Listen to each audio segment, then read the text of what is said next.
Good morning friends. So welcome to the prelims booster session. आज का पहला topic है नेशनल एक्सपोर्ट इंश्योरेंस अकाउंट। तो NEIA जो है वो एक ट्रस्ट है बेसिकली, जो कि सपोर्ट करता है जो एक्सपोर्ट रिलेटेड हमारी ऑर्गेनाइजेशन है, जो एक्सपोर्ट क्रेडिट देती हैं हमारे एक्सपोर्टर्स को, उनको एक तरह से सपोर्ट करता है, उनमें कैपिटल या फिर उनको फाइनेंशियल सपोर्ट देता है। तो गवर्नमेंट ने उसके अंदर जो है वो 1650 करोड़ रुपए का जो है वो सरप्लस डाला है, एक ग्रांट डाली है, बेसिकली कॉपस डाला है, ताकि 1650 करोड़ रुपए जब उनके पास इंक्रीज हो जाएगा तो वो आगे जो है जैसे ECGC जैसी जो इंस्टीट्यूशंस हैं, एक्सपोर्ट क्रेडिट गारंटी कॉरपोरेशन जैसे, उनको सपोर्ट कर सकें, ताकि इन टर्न ECGC जो है वो हमारे एक्सपोर्टर्स जो है मीडियम और लॉन्ग टर्म प्रोजेक्ट जो में जो है इन्वॉल्व हैं उनको सपोर्ट कर सके। ठीक है, तो NEIA ट्रस्ट जो है उसको 2006 में बनाया गया था ऐसे प्रोजेक्ट को एक्सपोर्ट्स के लिए, जो कि स्ट्रेटजिक और नेशनल इंपॉर्टेंस के लिए हमारे। तो ऐसे कुछ गुड्स हैं या ऐसे कुछ प्रोजेक्ट्स हैं जो लंबे टाइम के लिए हमने या मीडियम टाइम के लिए हमने प्रॉमिस किए होते हैं हमारी बाहर की कंट्रीज़ को कि हम एक्सपोर्ट करेंगे। तो उसके अंदर जो थ्रेट्स होते हैं, जो उसके अंदर चैलेंजेस होते हैं कि कभी पेमेंट नहीं आया या कभी पेमेंट रुक गया, कोई डिज़ास्टर हो गया, तो उन सब से लड़ने के लिए, उन सब चैलेंजेस को जो है से बचने के लिए जो एक्सपोर्टर होता है हमारे इंडिया से, वो एक तरह से इंश्योरेंस करवाता है या उसको export credit guarantee corporation of India जो है वो सपोर्ट देता है इन केस उसके जो है एक्सपोर्ट्स को दाम नहीं मिल पाए तो। ठीक है, तो उनको जो है सपोर्ट करने के लिए एक ट्रस्ट बना दिया था गवर्नमेंट ने 2006 में, NEIA। तो ऐसे प्रोजेक्ट्स को सपोर्ट करने के लिए ECGC को सपोर्ट जो है वो NEIA ही करता है। ठीक है, तो उसकी कॉर्पस बढ़ा दी है अब गवर्नमेंट ने। अब इससे क्या होगा कि और ज़्यादा जो है प्रोजेक्ट एक्सपोर्ट्स जो हमारी इंडिया की मार्केट से जाते हैं उनको और ज़्यादा सपोर्ट मिल पाएगा। फिर मैन्युफैक्चरिंग इंडिया में बढ़ेगी, और ज़्यादा हम जब एक्सपोर्ट करेंगे तो यहाँ से मैन्युफैक्चरिंग भी बढ़ रही है। फिर जो इसकी अंडर राइटिंग कैपेसिटी है, जो आपकी ECGC जो आपको जो एक्सपोर्टर्स को हेल्प करता है अगर उनको कभी पेमेंट ना मिले या उनका कुछ माल जो है वो ख़राब हो जाए, तो उस ECGC को भी सपोर्ट करने के लिए जो अंडर राइटिंग कैपेसिटी है वो इस NEIA की बढ़ जाएगी। और कहा जा रहा है कि 33,000 करोड़ रुपए तक के आसपास जो है अगर जो एक्सपोर्ट्स को जो है ये सपोर्ट कर पाएगा ये NEIA अब। ठीक है, अब इससे क्या होगा, वर्ल्ड बैंक का एक्सपोर्ट टू जॉब्स की जो आपकी रिपोर्ट है उसके हिसाब से 12,000 वर्कर्स को जो है फॉर्मल सेक्टर में काम मिलेगा, और इनफॉर्मल सेक्टर को अगर हम मिला दें तो ऑलमोस्ट 2.6 लाख जो वर्कर्स हैं उनको इस एक मूव की वजह से जो है वो एम्प्लॉयमेंट अपॉर्चुनिटीज़ उनके लिए जनरेट होंगी। ठीक है, तो आपको जैसा मैंने बताया 2006 में इसको बनाया गया था मीडियम और लॉन्ग टर्म एक्सपोर्ट प्रोजेक्ट्स के लिए। और क्या होता है कि कई बार बहुत सारे रिस्क होते हैं बाहर की मार्केट्स में। समझ लो आप जो पर्सन इम्पोर्ट कर रहा है हमारे इंडिया से, जो मतलब हमने एक्सपोर्ट किया कुछ सामान, जिसने इंपोर्ट किया है वो किसी वजह से उसने पेमेंट पूरी नहीं दी, या वो कोई और क्लॉज लगा के वो बच गया, वो पेमेंट नहीं दे पाया, तो हमारे एक्सपोर्टर्स को नुकसान ना हो इसके लिए जो गवर्नमेंट जो है वो इनको कोई ना कोई सर्विसेज देती है ECGC के थ्रू मोस्टली, या एग्जिम बैंक के थ्रू जो है उनको सपोर्ट पहुंचाया जाता है। ठीक है, so now let us see this topic in English. National export insurance account. So recently the union cabinet has decided that they will be contributing a corpus of 1650 crore rupees to the national export insurance account if, over a period of next 5 years. So this NEIA trust was established in 2006 to promote project exports from India which are of strategic and national importance. Okay, so generally these long term and medium term exports are those which our Indian exporters have promised to service these exports to the foreign partners. And because this export business is marred with several challenges and risks, that's why ECGC and other corporations like Exim Bank provide guarantee to these exporters that in case you suffer any losses because of some unforeseen losses, we are going to support you. So to support these ECGC and Exim Bank, this NEIA trust was created, and with this capital or this grant infusion, the capacity of NEIA trust will be increased, and this will in turn increase the capacity of ECGC and Exim Bank, and they will be able to support more exporters. Okay, so it will be able to tap huge potential of India's export markets, and if exports will be increasing, our manufacturing sector will also increase. The this corpus of 1650 crore rupees will also enhance the underwriting capacity of the trust. So what do you mean by underwriting? So basically giving guarantee on behalf of someone else. Okay, so if I am giving an underwriting that yes, this company is going to perform, and if this company is not if this company does not perform, I will be giving you money or on their behalf. Okay, so basically this NIEIA trust gives underwriting on behalf of this ECGC and Exim Bank, and if this their ability to grant more under if their capacity to underwrite more amount of money increases, then they will be able to support more projects. Almost so this is saying that almost 33,000 crore rupees worth of projects will be supported with a mere contribution of 1650 crore rupees. Okay, so it will basically increase the output of domestically manufactured goods to the tune of almost 25,000 crores. And if we go by the report of World Bank, which says export to jobs as to, so it gives us a formula to calculate how much jobs are created by export sector. So if we use that formula, we can see that almost 12,000 workers will be getting jobs into the formal sector, and if we also include the informal sector, the job increase would be 2.6 lakh in the relevant sectors. Okay, so like I've told you, NIA trust was established in 2006 to promote medium and long term project exports, and this trust basically supports all those projects which are commercially viable. Okay, so just remember, you may get confused in the prelims exam, or if the point is given that it supports commercially unviable project which are of strategically important. Just remember that these only this body is only supporting commercially viable projects. Okay, so most of the projects have been in Africa and South Asia. So this is the topic for us. So now let us see the next topic, which is ECGC. तो अब ECGC को भी support किया है government ने. Union cabinet ने 4400 crore rupees की capital इसमें इन्फ्यूज करने का फैसला लिया है अगले 5 साल में. और क्यों जो है वो इसमें कैपिटल इन्फ्यूज कर रहे हैं? क्योंकि गवर्नमेंट चाहती है कि वो इसका IPO निकालें और इसको एक बार जो है ECGC को एक बार जो है कैपिटल इन्फ्यूज कर देंगे, इसकी एक बार मार्केट वैल्यूएशन बढ़ा देंगे और जो है फिर इसका IPO निकाल लेंगे. IPO में इसको ताकि अच्छा इसका प्राइस मिल सके, इसीलिए गवर्नमेंट ने इसमें कैपिटल इन्फ्यूज किया है. तो ECGC जो है वो 1957 कंपनीज एक्ट के अंदर जो बनाया गया था, और इसका मेन मोटिव है क्रेडिट देना ऐसे इंश्योरेंस सर्विसेज को जो कि इंश्योरेंस कंपनीज जो कि एक्सपोर्टर्स को हेल्प करती हैं कि वो उनके रिस्क को कवर करती हैं. ठीक है, तो जो इंश्योरेंस कंपनीज को ऑफ कोर्स रिस्क ज़्यादा होता है, क्योंकि एक्सपोर्टर्स मोस्टली जो है वो लॉस सफ़र करते रहते हैं. कभी उनका सामान कहीं रुक गया, कभी उनको कोई कहीं ख़राब हो गया, सामान पेरिश हो गए उनके गुड्स, किसी भी वजह से उनका रिस्क बढ़ते रहता है. तो इंश्योरेंस कंपनी जो है उनको वो वायबल बिजनेस नहीं लगता, तो उनके बिजनेस को थोड़ा वायबल बनाने के लिए ECGC जो है वो सपोर्ट देता रहता है. ठीक है, फिर वो बैंक्स को भी सपोर्ट देता है कि आप जो एक्सपोर्टर्स हैं उनको लोन दो, आप उनके बिहाफ पे हम आपको कुछ पैसा देंगे, या जो भी एक्सपोर्टर्स के बिहाफ पे वो मदद कर सकते हैं बैंक्स की, ताकि बैंक्स जो है वो शाय अवे ना हो कि वो एक्सपोर्टर्स को लैंडिंग करने में शाय ना हो. ठीक है, तो ECGC जो है वो इंडियन एक्सपोर्ट इंडस्ट्री को प्रमोट करता है, उनके साथ एक्सपर्टीज़ भी शेयर करता है, एक्सपीरियंस भी शेयर करता है. ठीक है, और जो है लेबर इंटेंसिव सेक्टर्स पर खासकर ज़्यादा फोकस रखता है ताकि एम्प्लॉयमेंट जनरेट हो सके कंट्री में. फिर अब जब ये कैपिटल इन्फ्यूजन 4400 की करोड़ की हो जाएगी, तो इससे क्या होगा, आपकी जो एक्सपोर्ट इंडस्ट्री है उसको एक बल मिलेगा, लेबर इंटेंसिव सेक्टर जो है वो ज़्यादा चलना शुरू होंगे और ज़्यादा उनको जो है वो एक तरह से मोटिवेशन होगा.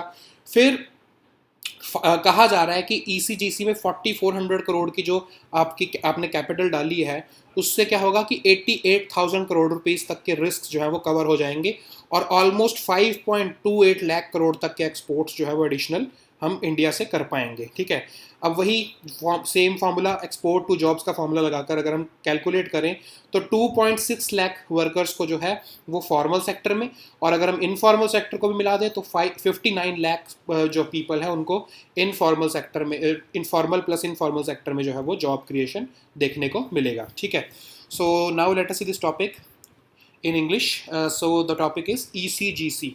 So the government has approved capital infusion of 4,400 crore rupees to ECGC Limited, which was also known as Export Credit Guarantee Corporation of India. So in the next 5 years, the government is planning that they will be infusing 4,400 crore rupees. And apart from this capital infusion, the government is also planning to launch an IPO of ECGC, so as to get good price from the market. The government is planning to infuse capital in this and to improve its performance. So ECGC was established as a company under the Companies Act in the year 1957 to promote exports. And how does it promote exports? So it basically supports those insurance companies which are providing insurance cover to the exporters, as exporters have a lot of risk. So the insurance business suffers losses sometimes because of giving insurance to these exporters.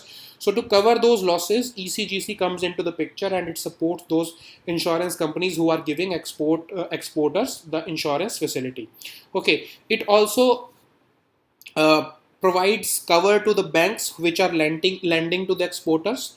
Okay, so in case an exporter fails to pay up its loan, then on that behalf some amount of money is paid by ECGC. So it is basically acting as an underwriter or a guarantor, that in case exporter defaults in some kind of payment or something else, ECGC is going to help the insurance companies or the bankers. Okay, so it also helps the Indian exporters in by sharing with them experience and expertise.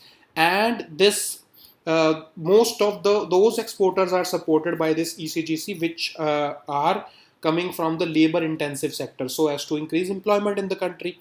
So after this capital infusion, of course, this export oriented industry which are present in labor intensive sectors will get a boost. And this with this capital infusion, it is being calculated that almost 88,000 crore rupees worth of risks will be covered, which will enable ECGC to support almost 5.28 lakh crore worth of exports. So with this much amount of exports, it is being calculated by using the export to jobs formula of World Bank, that we would be able to generate 2.6 lakh workers in formal sector, or basically 2.6 lakh employment in the formal sector. And if we also include the generation of employment in informal sector, then the number comes out to be 59 lakh rupees. Okay, so there is some highlights that how ECGC has performed. It is not important for you, but I've shared because in case someone is interested to see how much they have this ECGC has been performing. Okay,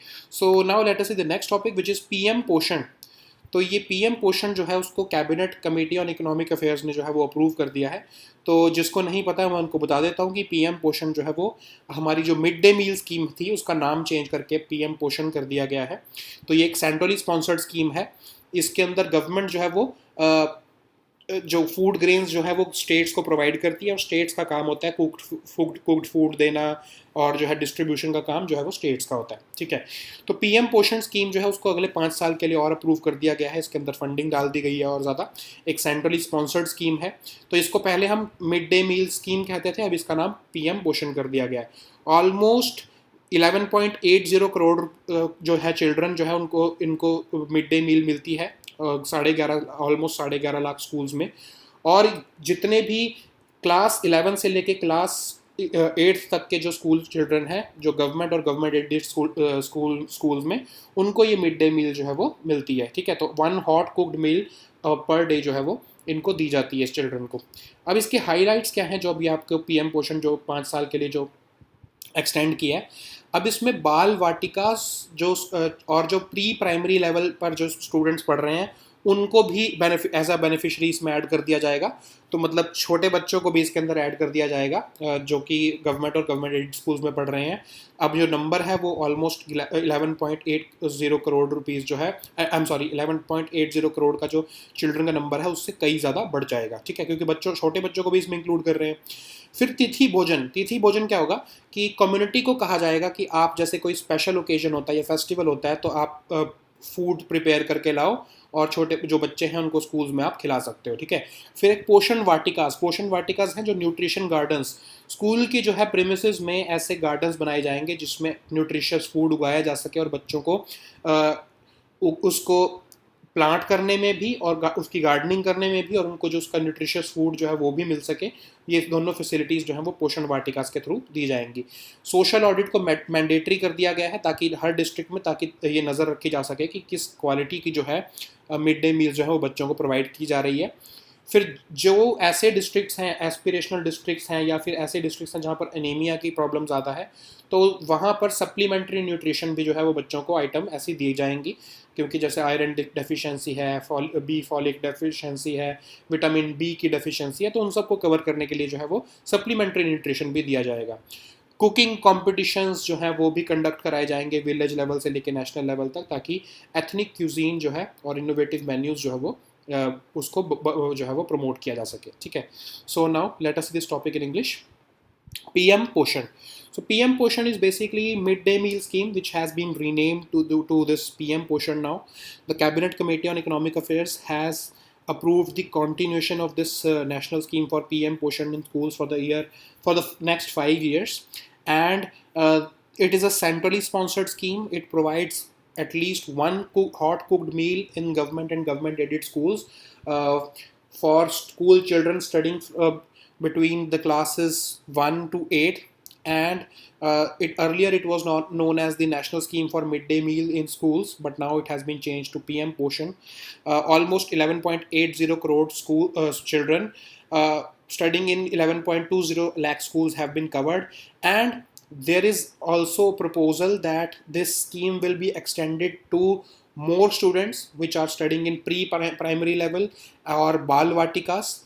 So basically, more young children will be included in this scheme, and this will raise the number of 11.80 crore to a further number. Of course, it is not calculated as of yet, but there are other provisions also. Tithi Bhojan. So Tithi Bhojan will be a community participation program in which people can provide special food to children on special festivals or occasions.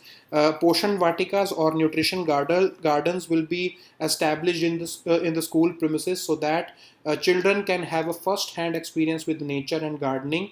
Of course, they can also get the micronutrients from the fresh fruits or vegetables which will be planted in this under these Poshan Vatikas. And there is a mandatory element of social audit in all districts so that the government can keep an eye over what quality of food is being provided to these children. There is also an element of providing supplementary nutrition services to children in belonging to those aspirational districts as well as those areas where the prevalence of anemia is high, and cooking competitions will be organized so that at both from village level to national level, so that ethnic cuisine and innovative menus can be promoted. Okay, so now let us see the next topic which is Landsat 9. तो NASA जो है उन्होंने एक satellite को launch किया है जो कि नासा और यूएस का जियोलॉजिकल सर्वे जो है उन्होंने मिलकर इसको लॉन्च किया है। तो ये एक तरह से अर्थ मॉनिटरिंग सैटेलाइट है। सबसे पहली जो ये लैंडसैट 9 है, तो ये 9th एडिशन है। तो सबसे पहली जो थी वो 1972 में उसको लॉन्च किया गया था। तो ये हमारी अर्थ की जो है इमेजेस लेती है और हमको एक तरह से ये पता लगता है कि अर्थ की जो आपका लैंड यूसेज है वो किस तरह से चेंज हो रही है, ठीक है। तो आपको जैसे आप सेम ग्लेशियर की फ़ोटो लेते रहो लगातार कई सालों तक, तो आपको पता लगेगा कि ओवर द ईयर्स जो है वो ग्लेशियर का जो है वो कितनी मेल्ट हुआ है, क्या उसमें चेंज आया है, या कोई लैंड के अगर आप फोटो देखते रहो तो आपको पता लगेगा कि लैंड डिग्रेडेशन हुआ है या इम्प्रूवमेंट हुआ है, ठीक है। तो एक तरह से अर्थ मॉनिटरिंग सैटेलाइट है ये, और 2008 में डिसाइड किया गया था कि जितनी भी लैंडसैट जो सैटेलाइट्स इमेजेस जो है वो कलेक्ट किया करेंगी या जो है इमेजेस लेंगी, उसको लोगों में पब्लिकली फ्री में अवेलेबल कराया जाएगा, ताकि जितने रिसर्चर्स हैं, फार्मर्स हैं, पॉलिसी एनालिस्ट हैं, वो सब जो है वो इस फैसिलिटी का फ़ायदा उठा सकें और जो है वो अपनी स्टडीज़ दे सकें, ठीक है। तो वो देख सके कि कौन से एरिया जो है वहाँ पर चेंज आ रहा है, क्लाइमेट चेंज का क्या इम्पैक्ट हो रहा है, सो तो ये सब चीज़ें वो है वो देख सके, ठीक है। अब इससे हम जो हमारे रिसर्चर्स हैं वो ये देख पाएंगे कि फॉरेस्ट की हेल्थ कैसे है, कोरल रीफ्स की ब्लीचिंग तो नहीं हो रही है ज़्यादा, वाटर क्वालिटी कैसी है, ग्लेशियर्स मेल्ट कितना हुए हैं पिछले कुछ सालों में, ये सारा जो है वो रिसर्चर्स देख पाएंगे जब उनको ये डेटा फ्री में अवेलेबल है। ठीक है, अब ये लैंडसैट 9 में क्या न्यू है, तो लैंडसैट 9 जो है, इससे पहले लैंडसैट 8 जो है वो 2013 में लॉन्च की गई थी। तो उससे कंपैरिजन में जो है, जो लैंडसैट 9 है वो ज़्यादा अच्छे कलर्स और शेड्स जो है वो कैप्चर कर सकता है अर्थ के। इसके अंदर जो है वो ऑपरेशनल लैंड इमेजर 2 और जो थर्मल इंफ्रारेड सेंसर 2 लगा है, तो बहुत सारी वेवलेंथ्स पर जो है ये इमेजेस जो है वो कलेक्ट कर सकता है अर्थ की, मतलब कम लाइट में भी अगर फोटोज़ खींचनी है, या मल्टीपल वेवलेंथ्स पर जो है ये अच्छी क्वालिटी की फ़ोटो जो है वो प्रोवाइड करवा सकता है। ठीक है, अब जो है इसकी जो पिक्चर्स हैं वो 185 किलोमीटर के जो है वो एरिया की एक बारी में पिक्चर लेता है, और 30 मीटर इंटू 30 मीटर के जो है वो एरिया को एक तरह से बेसिकली रिप्रेजेंट करता है, जो है रिप्रेजेंट करता है ये। और ये इमेजेस जो हैं सारी पब्लिकली अवेलेबल है। सो जो रिसर्चर्स हैं वो इसका यूज़ करके ये देख सकते हैं कि क्लाइमेट चेंज का इफेक्ट किस एरिया पर कितना पड़ रहा है। ठीक है, so now let us see this topic in English, Landsat 9. So recently, NASA has launched this satellite. It is basically a joint mission of NASA and US Geological Survey. The first Landsat was launched in 1972. So it is basically an Earth monitoring satellite, and it takes pictures of the Earth, and it collects images of our planet, and it distributes it, and it basically helps in the understanding as to how the land usage has changed over the decades on our planet.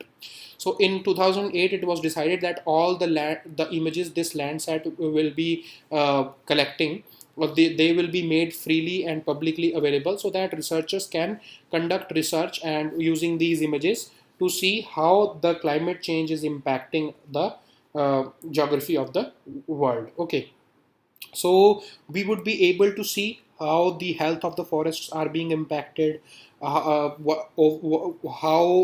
coral reefs are being impacted over the last few decades, and so on, like water quality monitoring, glacier melting, everything can be monitored.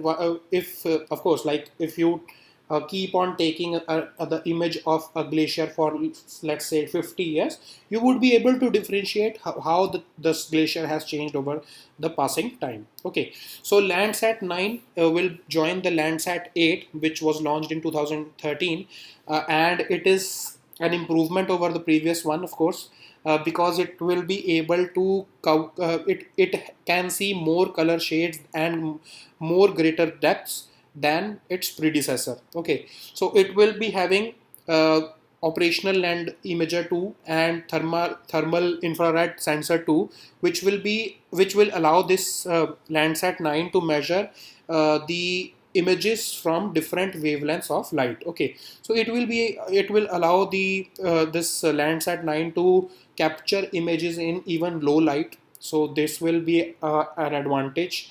And this satellite will take pictures across 185 kilometers area, and it will basically give an image in a format of 30 meter to 30 meter. So this will basically help the researchers community or the geologists in studying the impact of climate change upon our earth. Okay, so now let us see the next topic, which is प्रगति. तो PM Modi जो है उन्होंने प्रगति meeting को chair किया है। तो ये 38th ऐसी इंटरेक्शन है प्रगति मीटिंग के अंदर, जिसमें पीएम मोदी ने जो है प्रोजेक्ट्स का जो है वो एक ब्यौरा लिया है एक तरह से। तो 8 ऐसे प्रोजेक्ट्स हैं जिनको रिव्यू किया गया इस 38th मीटिंग में। तो इसमें 4 प्रोजेक्ट्स जो है वो मिनिस्ट्री ऑफ रेलवेज़ के थे, 2 जो है वो मिनिस्ट्री ऑफ पावर के थे, एक जो है वो मिनिस्ट्री ऑफ रोड ट्रांसपोर्ट और मिनिस्ट्री ऑफ सिविल एविएशन से थे। ठीक है, तो जो प्रगति सेशन होता है उसके अंदर सिर्फ सेंट्रल गवर्नमेंट से रिलेटेड ही प्रोजेक्ट्स नहीं होते, स्टेट गवर्नमेंट से रिलेटेड भी प्रोजेक्ट्स होते हैं जो किसी ना किसी वजह से अगर रुके हुए हैं या कोई उसमें बॉटल नेक है, तो उसको प्रगति सेशन करके पीएम मोदी जो है वो रिजॉल्व करने की कोशिश करते हैं। तो पिछले ऐसे 37 प्रगति मीटिंग्स हो चुकी हैं। 297 ऐसे प्रोजेक्ट्स थे जो अटके हुए थे, और उनको जो ऑलमोस्ट जिनकी वैल्यू 14.39 लाख करोड़ रुपीस तक की थी, उनको रिव्यू करके जो है वो चला दिया गया है एक तरह से। और प्रगति जो है उसको 2015 में लॉन्च किया गया था। तो ये डिजिटल टूल है, इसका नाम of course proactive governance and timely implementation है। ये एक मल्टीपर्पज़ और मल्टी मॉडल प्लेटफॉर्म है जो सिर्फ प्राइम मिनिस्टर ऑफिस जो है जिसको यूज़ करते हैं। तो सिर्फ ये पब्लिक प्लेटफॉर्म नहीं है, इसको कोई और यूज़ नहीं कर सकता, सिर्फ पीएम मोदी इसको यूज़ करते हैं। बेसिकली एक वीडियो कॉन्फ्रेंसिंग सर्विस है। इसमें